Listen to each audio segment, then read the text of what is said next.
Hello, survivors. Welcome to the State of Decay 2 stream. I'm your host, Geoffrey Card, and actually, we should just call it the State of Decay stream today, because we're getting into the Wayback Machine to play some of the old original game. The fancy Xbox One version of it anyway, and we're going to be playing it on a Series X, which is just all kinds of confusing. But we're talking about State of Decay, the Year 1 Survival Edition, which is one of the longest titles I've ever worked on. It doesn't quite hold a candle to Jim Henson's The Dark Crystal Age of Resistance Tactics, but I mean, who can compete with the best? Anyway, I can't do this alone, because I was only hired at Undead Labs a couple of weeks after State of Decay originally launched, so I need to bring on the two guys who came up with this crazy idea. First, my longtime co-host, the original State of Decay streamer, the man who puts the lips in Apocalypse, Brant Fitzgerald. Brant, how are you doing? What? Hi, everybody. Great to see you again. Thanks for joining us today. Brant has taken some time out of his extremely busy schedule to be on here. He's working hard on stuff we can't tell you about yet. And he's always been that way. Like, how many different guns did you end up making for the original State of Decay before we finally stopped you? 240. Holy crap. Well, along with Brant, we've got a special guest, a man renowned for his concept work on games, film, and the weird part of Twitter, Doug Williams. Doug Williams, how you doing? Thanks for having me. So his voice is temporarily in sync. That is going to change over the course of the stream. You're probably going to see his video come out of sync from his audio. I'm so sorry. Just look away from his face. That's what we all do. So we haven't actually had you on the air, Doug, since the last time we did a retrospective stream. How are you holding up? I'm doing all right. Definitely busy. Looking forward to getting back in the office and being around people someday. But, overall, doing all right. They're actually, they're talking about, all of the new, all the fancy new stuff we're going to get once we get back to our office. We're really excited because our team has actually grown since the last time we've been to the office. We need to make some changes. Hopefully, maybe we'll even get some good stuff for this stream, but we'll see how it goes. In the meantime, okay, here is the plan. So I'm going to start a game of State of Decay Breakdown. So that we can dodge all the cutscenes, and we don't have to worry too much about listening to the audio in the game. We can just chat about what's going on in State of Decay. So if you all have questions about the origins of State of Decay, its concept, its development, its lore, what have you, put them in the chat. We'll funnel them to these guys to answer. And if you don't ask questions, then all they'll be able to do is make fun of how bad I am at State of Decay, and I have very sensitive feelings. So I'm really hoping you guys come up with really good questions. So let's get started. So here we are. This is State of Decay Breakdown. So this was the first expansion to the original State of Decay. And when we released the Year 1 Survival Edition on the Xbox One, it included both of the expansion packs, Breakdown and Lifeline. The reason we're going with Breakdown is because it is the most, it's just about sort of the strategy of survival. It's not really about cutscenes or story. So it's a good one to sort of just jump in and get some gameplay going. So let's start a brand new game while we're collecting questions from all you folks. We'll delete my original one. So should I play a higher... Level 3 is all I've unlocked in Breakdown. Should I play at the highest level I can and just see if I can survive? Good luck. Breakdown, by the time we shipped the Year 1 Survival Edition, it had like 100 levels or something, like 99 levels. And so I'm at level 3. So that tells you sort of where I am in the hierarchy of State of Decay players. And I haven't even unlocked most of the characters here. So we've got a few options. You guys have any favorites from the folks you see here? We got Ed Jones, Diane Montresor, Judge Lawton, some old favorites. Andy Pims, good old Andy Pims. Sam Hoffman. See, I'm partial to Sam Hoffman. You're a big fan of Sam. Doug, what you got a favorite on this list? We got Jacob up here. I gotta do Ed or Andy Pims. Ed or Andy Pims. Okay, let's see if there's any opinions in the chat here. I gotta scroll down. Oh, I see how it is. No. Oh, you guys have put your votes in. You guys are influencers. You're influencers, and so that's gonna make a big difference to what folks are saying. MonsterMan32 wants to know if Ed is based on Doug. No, maybe a little, I guess, but he actually very, very loosely was Walton Goggins from shows like Justified and stuff. Wow, it's been has Walton Goggins been around that long? I still think of him as being an exciting new actor, but no, he's been around for ages, hasn't he? Yeah, he has. It was at the time, I think he was in The Shield was the show that was big that he was in. Oh, And that's then, right. I never watched The Shield. I only everything saw on- him on Justified.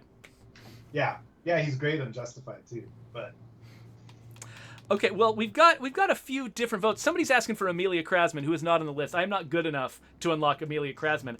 I feel like the preponderance of votes, though, are going to Ed Jones. So I think we might need to start with Ed Jones, who's got a fish stunner as his main weapon, and a pistol, which is nice because some of these folks don't have ranged weapons. Andy Pims, his only ranged weapon is just a bunch of moonshine he lights on fire. But Ed here's got a pistol. Says he's a local boy who moved off to the big city, but he still comes back to visit every year. That is a touching backstory.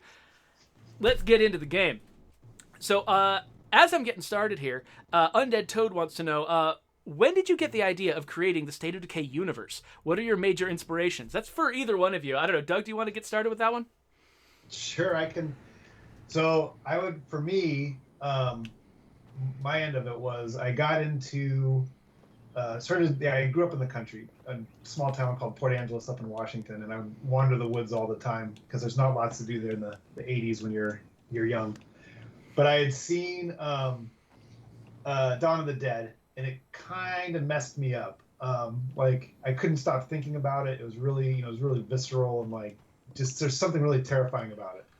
That movie, and actually another one that was Day of the Triffids, the BBC version of it. That apocalypse setting freaked me out, and so I would wander around Port Angeles like thinking about just that scenario and what would I do in it, and I was small enough and weak enough to know I'd probably be dead in a heartbeat, but still think about it. And so that grew into like coming up with my own versions of it or stories or ideas and starting to pitch it at different studios. And the game kept changing over time, like different versions of it, but still kind of the same. And then at one point, I think I pitched a version of it a couple of times already. And then I was kind of done. I was like, nobody wants to make the zombie game. And Brant was the one who was really pushing for like, hey, let's pitch it again. And so we did that time. And for whatever reason this time, maybe it was Brant. I guess it probably was Brant because that was the only factor that was really different. But that's kind of the history for me on it. Was just something I felt like there was a potential there. Just kept going over and over and over trying to make it. One of the versions actually took place in like a sort of like a New York that had been walled off, so the rest of the world was fine, but like a Manhattan island was zombified, and there was like people who didn't want to leave and stuff. It's kind of been done since then and probably before then, but like it was really Escape from New York meets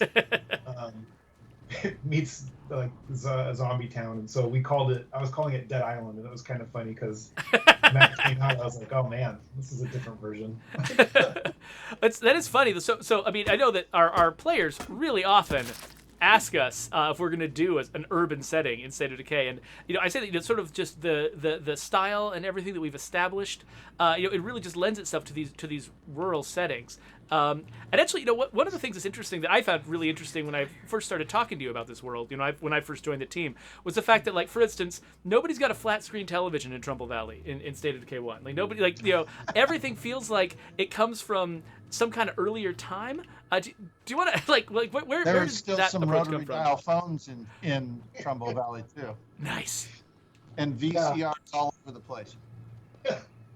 So yeah, some of that came from I was trying to sort of imagine like an America that doesn't really exist in any set time, almost like a feel about it, like because it was partially the movies that I liked, that's when they were set, but I always used my parents' basement as like an example of what I wanted the feel for these homes to be, because like they had like a picture tube TV downstairs next to the cell phone charger, next to the rotary phone with the dusty VCR and like a DVD player on top. It's like if you took like 30 years of like modern living in this area, like, and just crammed it into like one room. That was like my parents' house at the time, and so I always kind of liked playing with that idea. And so another version or example I would use is the movie Lapida by Miyazaki. It's one of my favorites. I don't think I've but when seen you that look one. at it,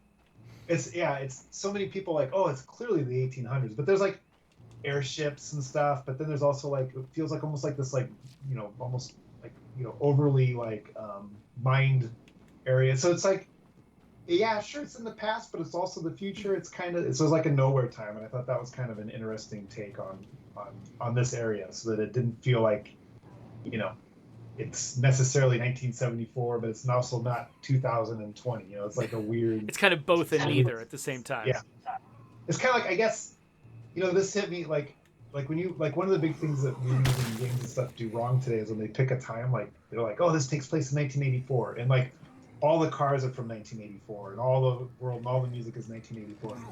When you're growing up in 1984, you're listening to music like a lot of times from a couple years ago. All the cars are from the 70s. It seems like, you know, it's like the new stuff isn't always like right there in front of you. So Yeah, kind of exactly. playing with that. When I went to college in the 90s, I went to college in Utah, and all the music was from the 80s because that's what Utah was doing right then. And, you know, so nobody would have guessed that I was in the 90s at the time. Yeah. So I'd like to add a little bit of background to that first question. By the time we sat down and started talking about what would become State of Decay, Doug was sort of shell-shocked from all the rejections to his great ideas that he was giving. Now, let me frame this. Doug had pitched a whole series of different games that the people who were pitching to were like, do people really want to play that? And it was things like, oh, I don't know, a big open world Western game, right? And a big open world zombie game. You know, nobody wants to play those. And not long after Doug pitched them, you know, Red Dead comes out, or Red Dead is announced, and things like that. So, yeah, Doug had been beaten on a lot, like these great ideas that he had years before that people were rejecting him on had turned into some of the biggest franchises that have ever existed, right? Yeah. So the takeaway is to start listening to Doug. So the takeaway is basically Doug should, anytime Doug comes up with a game idea, somebody should make it. I absolutely agree. Right after they make one of mine. Yeah. So I have a Wii-based game that's all about unclogging toilets. What do you guys think? I think that isn't that Elebits? That was Elebits. That's a real thing. Is it really? Sort of. Okay, so I'm just gonna get killed. Like, so I had a car. So there's a reason why we added unrealistic car physics, like the ability to flip your car over at will in State of Decay 2. It's because of this. It's because I flipped my car over, and that's it. I've got no car right now. I'm just stranded in the middle of nowhere. It's level 3 of Breakdown, which means we thinned out the availability of vehicles. So I've got to try to make it into Marshall, where I'm assuming I'll be able to find a car, and then make it all the way over to the gun store, because that's where I'm going to need to be if I want to rearm myself after I just blasted through all my ammo.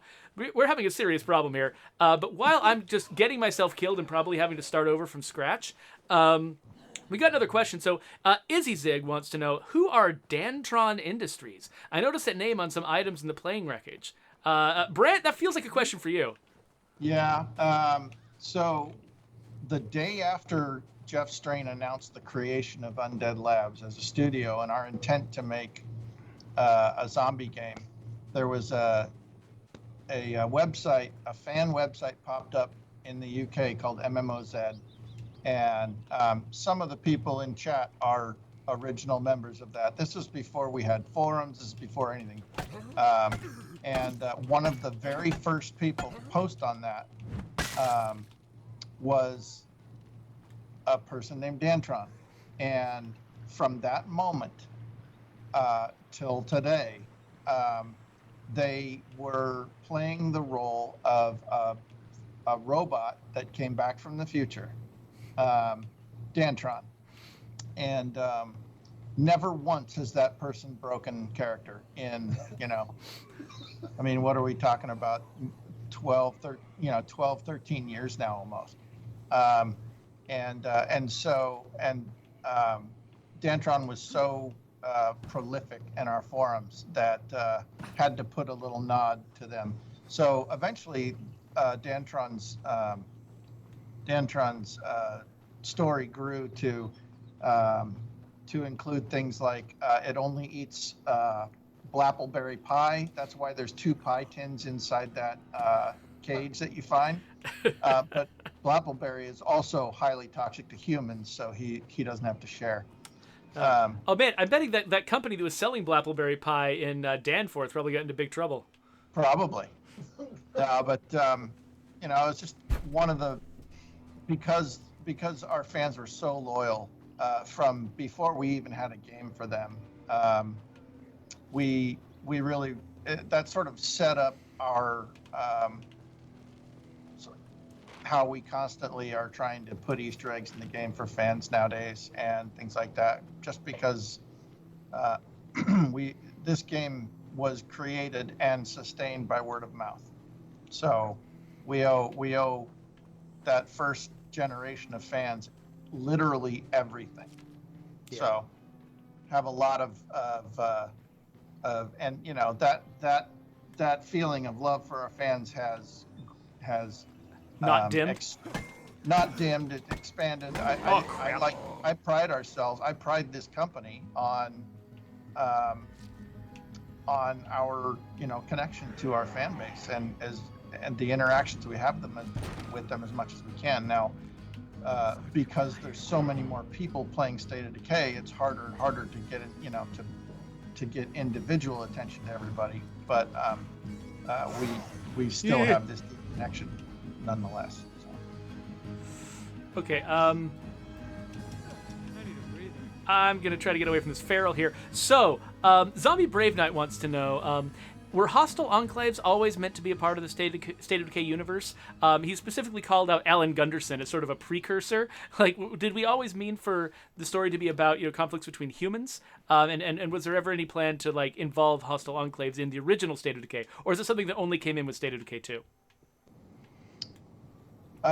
Well, originally the philosophy was we didn't want this game to be all about killing.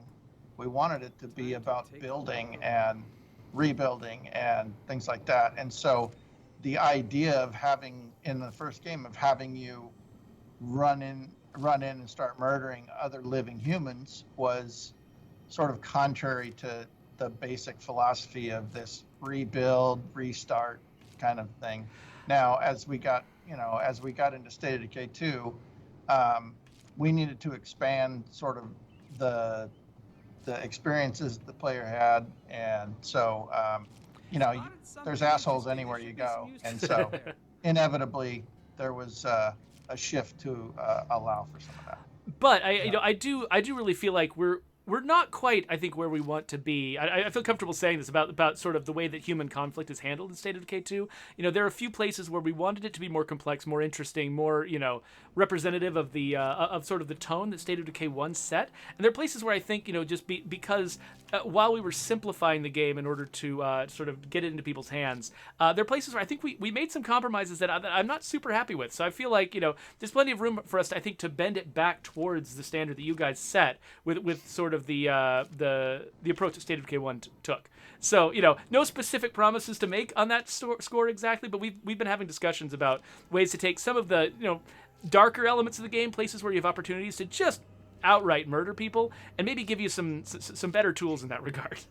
Yeah, I'd love to see sort of diplomacy be a possibility in any situation in our game when dealing with other people, be they hostile or not, right? Yeah. So that. Yeah. Again, no specific promises about that, but if anyone sort of is seeing that discrepancy between State of Decay 1 and State of Decay 2, we kind of see it too, and we'd love to find the right opportunity to keep working on that. Let's see here. Oh man, Alan Gunderson. Ugh. Oh, Oh man, and an annoying person too. But just listening to him talk was such torture. For those of you who don't know, Brant was the voice of Alan Gunderson, and because he played such a terrible, obnoxious character, we also made him the most obnoxious character in Lifeline, having him play Doghouse. But then we went Union, and so Brant was no longer an option as a voice actor for State of Decay 2. Yeah. But Thank to be goodness for a whole bunch of reasons. yeah, to be totally honest, like Brant crushed it because we had like temp voices, when we were first making State of Decay 1. And we were all like, why doesn't Brant just do the What the? voices? 'Cause he did so well. Okay, I'm screwed, by the way. Just Oh, yeah. You're dead. You're dead. bisected by a pharaoh while looking at the map. That's State of Decay 1 right there. Oh, and it saved a clip for me. Thanks. Oh, wow. I forgot we added that feature just to like grind it in a little bit deeper. Right. Well, you know what? I mean, I could play this rando character wearing this beautiful sweatshirt that I actually have. I've got one of these. I think you guys probably do too. I could start here, but you know what? I mean, we've lost our recognizable character. Why don't we go back and choose a different one? You know what's funny about that sweatshirt is it was horribly controversial just among like the 20 of us who were making the game at the time, because we kept putting our own like clothing and stuff. Like it's kind of like the joke, like we're waiting for the character to be like, oh, it's so tough living in this state of decay. Like it was kind of fun, and I don't know why we ended up just doing it. We've always done it since then, and I know that I'm sure there's some people out there like, who can't stand it and others who love it, but it always made me laugh. Well, speaking of controversial clothing, we've got Sam here, and we're ready to start moving. This was Brant's favorite character. Her attitude was amazing. I loved listening to her talk throughout the storyline of the original game. She was probably my favorite character just to play as her. I mean, because she was so abrasive up front. Like she wasn't a nice person, but ultimately, deep down, she was actually one of the kindest people in the community. Like she went out of her way to try to track down this homeless man that she knew from her earlier life, and there was just things going on with her that I don't know that made me really admire her. Yeah, I feel like Sam has like one of the deepest backstories that we never really explored, but you also get a much better feel for that throughout the storyline of State of Decay 1. Yeah. I love Sam, and not because of her big dick shirt, but because she's awesome. That shirt was a like somebody was talking about one. They saw somebody wearing it like at a store that basically said that, and we were like all kind of like dumbfounded that somebody would be walking around wearing it. And so we thought, well, we'll put it on a zombie just for fun. And then when we were making Sam, our character artist threw it on her.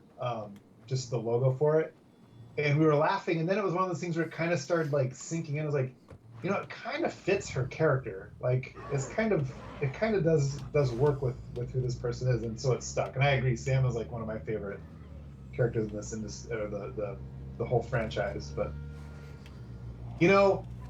I shouldn't say this out loud, but no breakable fences. Sorry, go ahead.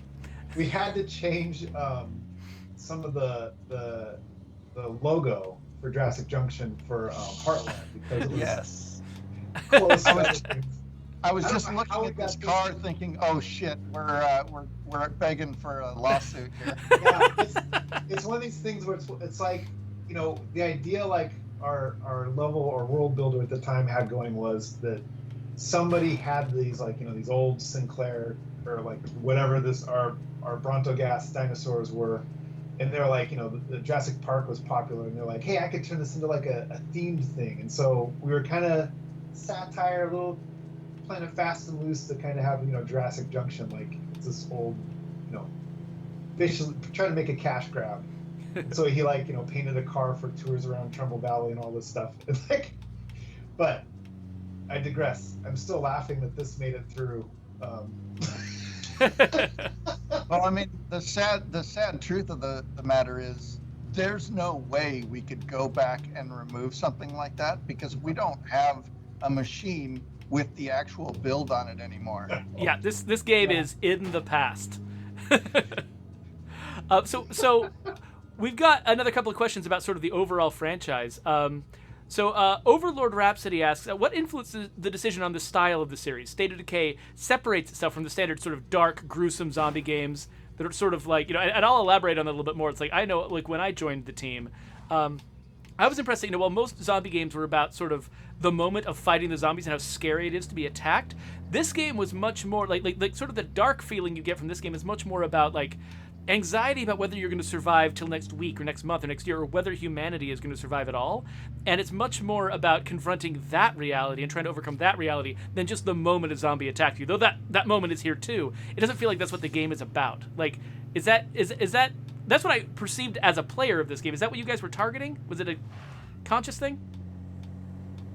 Yeah, I mean, to a certain extent, like we talked early on a lot about like that feeling of wandering in the country and stuff, and we had this term, it was punctuated stillness, and so it was the idea of like a lot of quiet and then these moments of horror. But even like our audio guy Kevin did some cool things like hearing a gunshot way off in the distance or a dog bark. We obviously don't have any dogs that you can see in here, but like it sort of like opened up the world and made it feel emptier and bigger. Like there's more happening in it. And at the time, yeah, a lot of the zombie stuff was, cool grays, greens, blues, and really pushing the horror aspect, like in a way that I felt like we could do something different. And so we tried to look at like old faded photographs like Kodachrome and some other things like that. Not Kodachrome when it was there, but like how it fades later on to use for our coloring. And to be honest, I think the people who were writing our checks were having a hard time grappling with that for a while. And then Instagram came out, which tells you how old we are. Instagram came out and was like doing gangbusters. It was all over the news and huge. And all of a sudden, it was like I could just go like, oh, it's like an Instagram filter. I'm like, oh, I get it now. Like, it's nostalgia. Like. For me, it came down to one day Doug created an image that is still my favorite piece he's ever done. It was a zombie.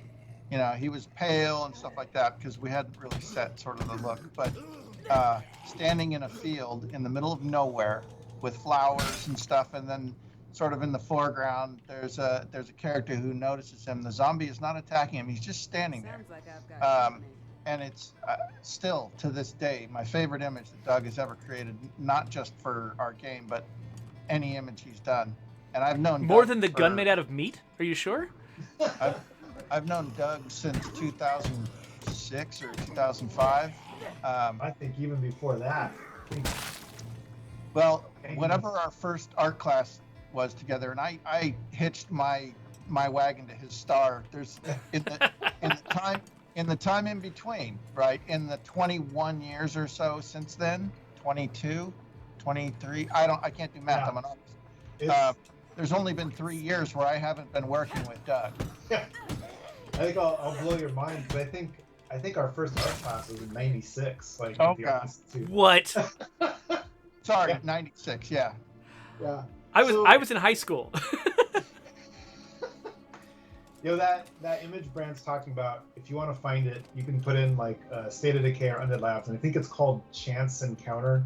Yes. I'm an artist and we name things like that, and it's because we're lofty, but it was actually based on a feeling of a memory I had when I was a kid. So I was, again, I grew up in the country, and I'd throw in my backpack and leave for the day and wander the woods.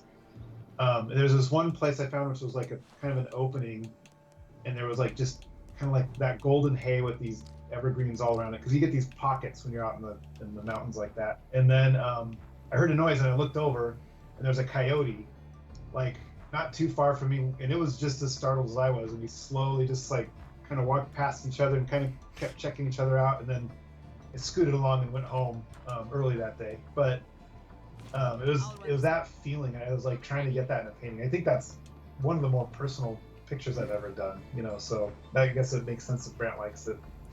Thanks, Brant. I appreciate it. I'm all up in Doug's personal life. So it's funny, this feature that I'm showing off right here, putting things into vehicle storage, that's a huge part of State of Decay 2. State of Decay 1 did not ship with this feature. One of the things that I loved about working on the State of Decay 1 team, after release, was the fact that we kept improving the game after release. Like the studio established very early on, this sort of attitude of, if we can make the game better, we're going to keep making the game better. And that's the whole thing that like Brant and I have been doing on the State of Decay 2 team here, sitting here for like for the past 2.5 years, is continuing to try to make better this game that came out in 2018. So yeah, that's one of the things I love about working at Undead Labs. Actually, one of our questions is about Undead Labs. Tragedy as a comment wants to know who came up with the studio name of Undead Labs. I have no idea. You guys are the ones who were around back then, or were you even? I know Brant, you and James did a bunch of early logos, but did Jeff come up with it beforehand? Was it like? I'm trying to remember. There was talking about original boss Jeff Strain, by the way, not me. Yes. Yeah. I think it came out of because James or you or somebody did a little drawing of a brain in a jar, and then started thinking about, so much of zombie canon starts in a lab somewhere, and so we started running with the lab idea, and then instead of zombie lab, undead just sounded more, I don't know, pro. Yeah. It's funny about that. It's like I remember we had this one game idea that didn't make it in because it was just going to be too long to do. But like Red Dead and those games have like their the hard to find buffalo or whatever. Like there's only so many in the world. We talked about having scientists in lab coats that were now zombies, and there was the exact amount of scientists as there were lab employees at the time. And so you were going to be able to find, it was going to be like an achievement, like, killed all these scientists. And they were like, people would always be like our personal joke, like they'd think that it was like, oh, these must have been the scientists who created the zombie virus or whatever. And the joke would be like, no, they were just like a game studio. I mean, that is like whenever I put down who my employer is on a form, people are always like, oh, are you a scientist? Do you work in a undead? Like they're trying to figure out what I could possibly do for a living. So I wanted to comment on this really quick. This is the kind of stuff I think we did really well in the first game. So where this like the fork in the road diner is, there's a sign that says like celebrating 40 or thanks for 40 wonderful years, and you'll notice that right next to it is the swine and bovine. And so the idea was, because we were really like kind of thinking about like the state of the world and everything at the time, and so here's this like sit down diner restaurant that's sort of a staple to this area, and then in comes like the fast food joint where like if you're cruising along the highway and you're trying to get someplace, you're just going to swing through the drive-through and keep going, and pretty soon the diner disappears. But so anyways, it's that kind of stuff I always liked that we did in this one. It was it was fun to kind of figure some of this stuff out. And we didn't have a lot of good storytelling tools at the time, so like anytime we could do it environmentally, it was like a easy way to get something across that we're trying to go for. Yeah, no, I love that because you're kind of like doubling up on the theme there, right? It's like you're, like the zombie apocalypse is intrinsically about that kind of like sort of melancholy feeling for what we've lost, and then you found a part of the modern world that evokes that same feeling, and so kind of putting the two on top of each other, so like the player's really getting hit by that emotional impact. Yeah. So let's see here. So Def Sentence wants to know where do you guys get the artwork for the graffiti in the game? Because there's a ton of really good graffiti, both in State of Decay 2 and State of Decay 1. I think we should probably focus on State of Decay 1 for this particular stream. But where did that stuff come from? Did our artists just make it themselves, or did they get it from somewhere? Yeah, I think Brant, you and I made most of it, right? Like, could try to find some. You, James, and I. James did a lot of it too. The guy who did our map originally, he did a lot of it. When it required really like good illustration skills, we'd bug Doug. Otherwise, it was us hacking around, playing with some of that stuff. We didn't have the budget like Grand Theft Auto to hire real graffiti artists to do our graffiti. So. But in State of Decay 2, we went so far as to one of our players, Lucas, he grew up in the 70s in the Bronx and was a graffiti artist, and I completely used our friendship to have him create a whole bunch of tag art for us. So we have some legit Bronx art in there, but most of it comes from us. And now Mark Lautenbach does a lot of it because he's able to sort of do that style a lot better than, say, I am. So, but yeah, it was a lot of the big pieces are all Doug. Like the big artsy pieces are Doug. Some of the names and stuff like that are anybody who could throw some art down in Photoshop at the time. But yeah, I wanted to comment really quick about the bloater. You saw Geoffrey just blow up.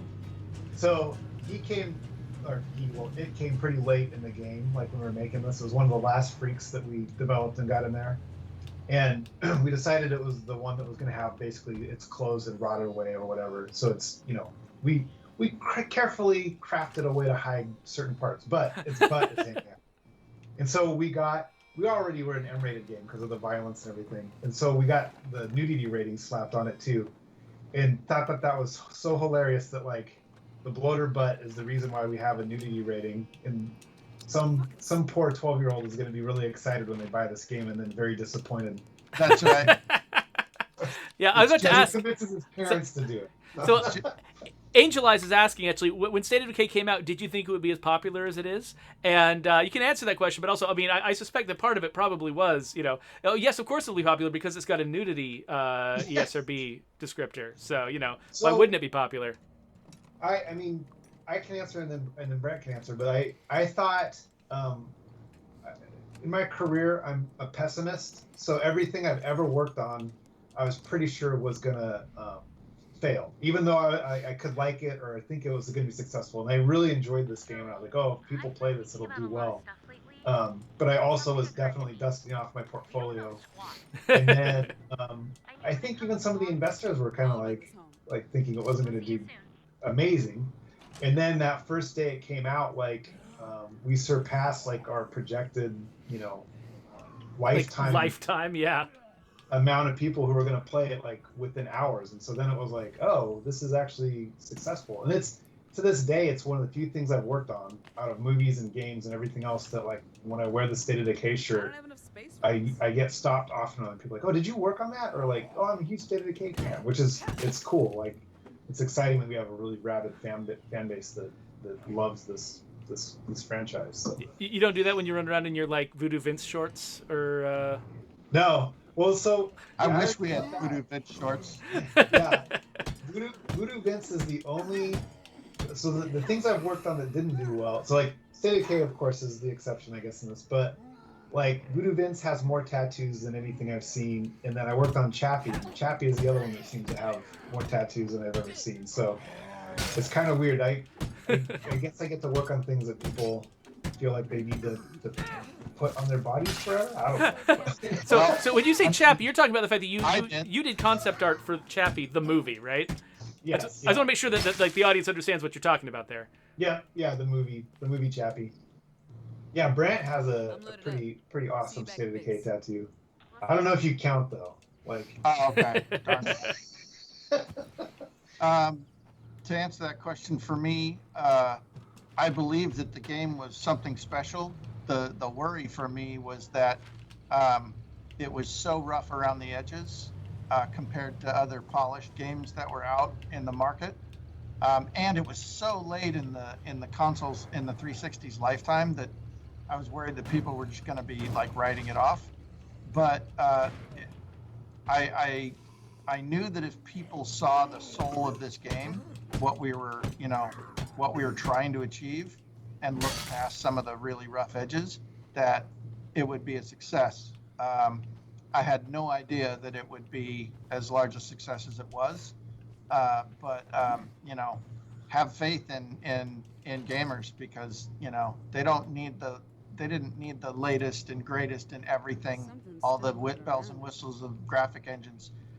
What they saw was what we'd hoped they'd see, which was a game that was way bigger than it initially looked like, right? Because there's a lot to this, to even the original game that was very deep, and not just sort of another quote unquote zombie game. So it was amazing that first day. We had I love thinking about this too, because there was no way to measure what our sales were. There was no telemetry tracking or anything, especially since we were third party. We didn't have any access to Microsoft data or anything. And like Doug said, like 2 weeks or a month or whatever it was before we shipped this game, some bean counters decided that we weren't going to sell very much, so they pulled every dollar of our marketing. Doug and I had seen that before when we worked on Voodoo Vince, so it was like, oh crap, I guess we're looking for a new job. So there was leaderboards on State of Decay 1 that had zombies killed. And anytime somebody started the game, it would give you a 0. But what that meant was we could track through the leaderboards the number of people who had actually started the game. John Zipper, one of our original programmers, every couple of minutes would just press refresh, and we could see how many people had not only loaded the game but actually started a game. So there were actually more people who got the game than started it, but we got a really good sense of how successful we were just sitting there hitting the A button on a controller for all day, watching it, cruise up to however many hundreds of thousands of people started a game that first day. And it was a great feeling because it only went up from there. So I've just claimed the original base, and somebody actually had a question. Let me see. Jacob Mills wants to know what your favorite bases are in State of Decay, the original State of Decay, Trumbull Valley. You got a favorite? I always liked the treehouse base. Oh, right. That's the other the house that's over in West Marshall that's got a treehouse in the backyard. Yeah, totally. Or the front yard, I guess. Side yard. Everybody sort of ended up at the warehouse, Snyder Trucking Warehouse, because it was the big base. But I either went here or else I went to the Alamo burrito shop because it was so central to downtown. Yeah, I love the Alamo too. I mostly love the Alamo because of the closet full of meat. That was my favorite thing. And they never ever did anything about it. Yes. Yeah, I think definitely the Alamo was my favorite. It was a fun one to work on and pulling in a lot of different elements from some of my favorite actual restaurants to put in that space was a lot of fun. Well, Doug, wasn't that also some of your only 3D art that you got in a game? That terracotta llama, it's the only 3D and I ever made it all the way through into the game. Hey, I wanted to say, I just saw like in the chat, the Fogey Zombie was on here. Oh. Quick shout out because we were talking about the tone of this game earlier, and so Brant will know this. Like we always had like a hopeful tone and a warm tone and stuff, but I'll admit like early on when we were making this game, I did picture like, you're walking with your backpack in a field, and a drone flies overhead, and 6 hours later you fight a zombie. It was like really like kind of like quiet and like monotone, and to be honest, it would have been the most boring zombie game you've ever played. And Rich gave us he gave me a document and he had all these things he wanted to do in it, and it was kind of like this crazy like moves like and different things that I didn't picture in this at all, including the door smash with the cars. And I was like, which is like one of the most iconic elements of State of Decay now. And so it was a very different tone, and I remember like pretty early on realizing like, wait, I think I'm the one who's wrong with my slow tone and like the just really the monotonous droning kind of vibe that it's going to have. And so big shout out to him and like changing of this, because I think a lot of what State of Decay is and became is because of that initial like making the combat fun, right? Like I'll be honest, I still think the combat in this game, especially at the time when it came out, like for an open world game, there was not anything quite like it. Like it was visceral and fun, and I enjoyed playing it. Where some other big open world games, I felt like I was fighting underwater. So, anyways, Totally agree, 100%. Foggy Zombie, miss you desperately. But yeah, a lot of this was due to Foggy. I totally agree. Yep. Oh, I just go into the incendiary shotguns. Should definitely put that to some use. Let's see here. Oh, so what was the inspiration for Shark Hoodie Guy, everybody's favorite character in the game? Do you guys have a secret shark hoodie at home? No. So I don't know how much of this I should say, but so Shark Hoodie Guy was, I think, the third character that we drew. I was just trying to come up with something cool, and we were like, hey, we need some zombie apocalypse characters, and I didn't want to do the typical apocalypse characters we've had. Yeah. And this is the part that will get me in trouble because I love Shark Hoodie. Nothing makes a stream host happier than to hear his guests say, "I'm going to say something that's about to get me in massive trouble." So go ahead, Doug. Go ahead with whatever it is. I love Chomp from the Mario games, and so I was like, I bet I could. Like, I always had this idea for like a Mario Chomp hoodie, and so I was like, I'm going to put that on this character. And so it was kind of like I submitted that thinking like they're going to all say like, this is too much, don't do this, and they absolutely did. But people like the concept so much that they're like, hey, actually, we'll make it. And then it ended up in the game, and he became sort of like this like Shark Hoodie legend. Like, but it opened the doors to like all the other sort of goofy themed shirts that we have in State of Decay, which I will stand by. That's one of the best parts of the apocalypse. Really, is the idea that you can there's on one level it's really important that you do certain things to survive. On another, it's not that important for you to do certain things the way it is in the normal world. You can decide that you're going to wear a shark hoodie everywhere every day, and no one's going to be like, hey, what is it, Halloween? What's your problem? They're like, oh, yeah, it's the guy in the shark hoodie. Whatever, I've seen weirder today. And it's totally fine. Let's see here. Skeech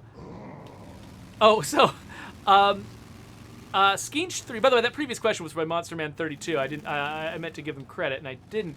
So Skeech 3 wants to know. I remember dialogue about the 2-ply. What was the story about the toilet paper shortage, and did you guys predict it? So they're talking about, there is dialogue that people have sort of like clipped videos and put them on YouTube about from this game about there being a toilet paper shortage just as the apocalypse was hitting.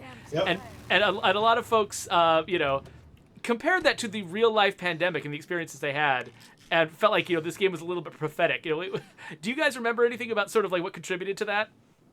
Vaguely, I remember we would have lots of talks about like, what would you do in this scenario, and then base things on that. And one of them was, I do remember talking about, because in movies they always like go to take like, the looting begins or whatever happens, and it's like always like, or they go to get go bags and all this crazy stuff.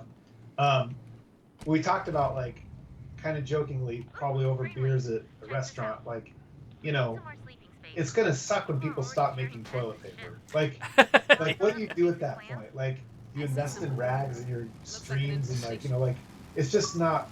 It's the little things that make an apocalypse really trouble and not fun. And so there's going to be somebody who's going to realize like, I'm going to just stock up on toilet paper and either use that to trade like it's a luxury item at that point, or anyways, it was just, we would have those kinds of conversations and stuff. And so some of those would make it into the game, and that one was one of them. And Travis, our writer, was so good at taking those, like, what at the time we thought of as a ridiculous situation and writing it in and making it hilarious. Like, that line is still one of the funniest he's ever written, in my opinion. Yeah. It's like, I'm gonna take some shits, right? So, sadly, it was a little bit prophetic. Yeah, I know. Yeah. So, I'm in trouble. I thought I could take on this infestation with just a little bit of fire, but I am now out of fire. And oh no, I got 3 more fire. 3 more fire. Let's see here. So McCreasy Peasy wants to know, about if there were any like freak ideas that did not make it into the game. Oh boy, Doug, take it away. There's so many. One of the big ones I remember was the like a stabby guy, where he basically had his hands gone, so he had like these forearm bone pieces, and just would come up and shank you with like his stabby arms. There was the one zombie who was going to be like covered in like barbed wire and glass and or street signs. Maybe that was it. And the idea was, if you ran over them, they would blow your tires. That kind of makes me think of oh gosh, another feral. I thought I'd killed a feral.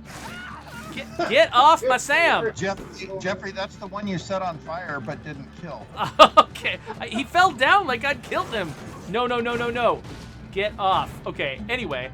So one of the things I was impressed by when I first joined the team was the set of freaks that you guys did choose, that you ended up running with.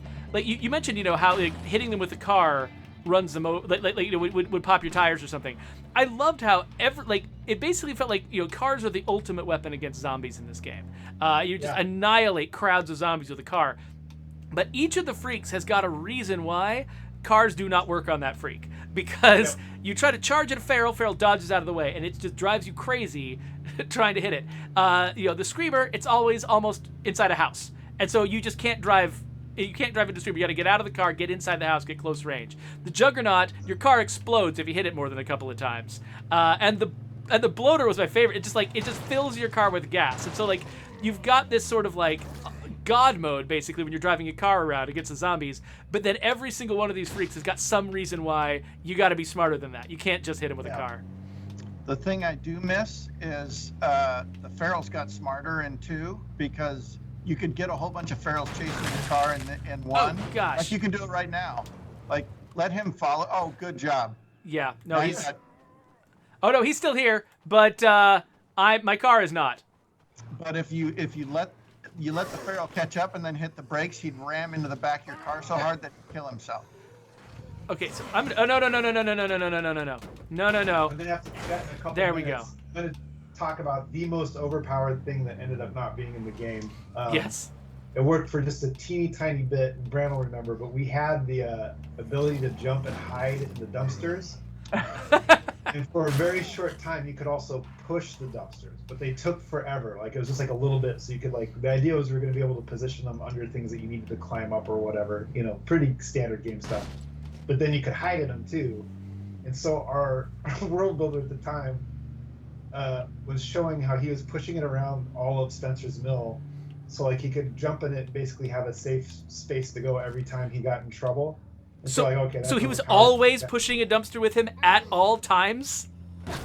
But it only worked for a little bit, because we realized it was not going to work. But it was also hilarious because I for one was one of the people it just let people do it, because playing this game would be 350 hours long if you were trying to scoot a single dumpster wherever you were.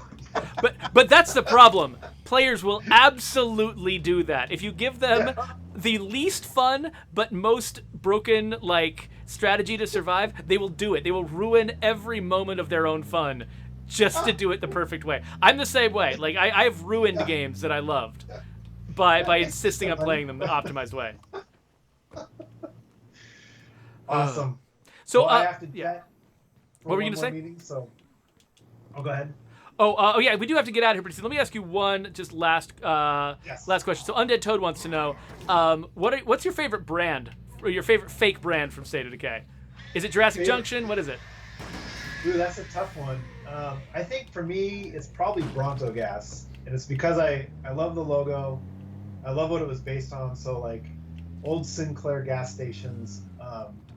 So I read something, and it was talking about how they used to say that for their fossil fuels, they only used the meat part of fossils. So dinosaurs, they didn't need that sissy, plant stuff, which always cracked me up. Which is scientifically, that's ridiculous, right? It doesn't work. Yeah, and so I came up with the idea for the gas station, and then said, I had the tagline, the distinction is in the extinction, which was really stupid, but it made me laugh, and that might be my favorite. Although some of the posters and blames are also pretty good.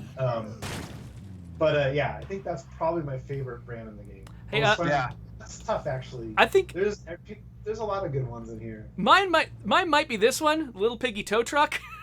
Yeah. Just because it's so fun to, you can unlock this if you play this game and you get one of the challenges, one of the monthly challenges. You can unlock the Little Piggy Tow Truck. You can drive that around town, and that's a pretty good one. Brant? I mean, it has to be Bronto Gas because I have a lot of the same nostalgia for that dinosaur gas station that my grandfather would drive to, so. Oh no! All right, well, you guys, all right, we are just about out of time, and I really appreciate you guys sort of taking time out of your busy schedules to do this. I know you both have tons to do right now, but so let me just hide inside this place. So damn tired.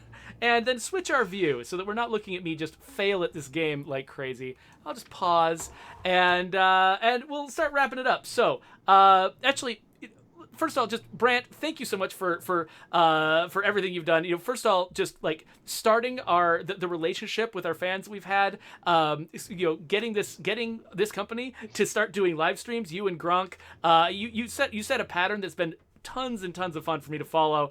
Thank you for just sort of helping create this career that I get to have now. So yeah, thanks a lot. I owe you a ton. Well, it's been great. One of the best things about this job over the last 11 years for me has been connecting with fans like this. And honestly, I can barely remember a time, Geoffrey, where you and I weren't streaming together. So. Same here. And Doug, thank you so much too for just everything you've contributed to making this just completely crazy, unique, weird IP that I as a player, I immersed myself in it. As a creator, I've this is the best thing I've ever gotten to do. So thank you so much for kicking this thing off. Yeah, it's I'm just gonna toss it back to you and everyone else. Like, this is the thing about State of Decay is I think it's a collaboration of unique people coming together to make something that they're happy and excited and proud of. And I feel like our fans help just make it all the better. They definitely drive how we shape our content, think of how we make this and everything else. So yeah, thanks for having me. I unfortunately have a hard stop, so I'm gonna go ahead and bail. So Thank you so much. Talk to you soon. We're going to switch into outro mode anyway. So come back next week. You don't want to miss that stream. We're going to be revealing what's coming in our next update in February, including some much-awaited bug fixes and a quality of life upgrade that I am particularly fond of. So I can't wait to talk with you about it. That's going to be next week. So you should probably consider.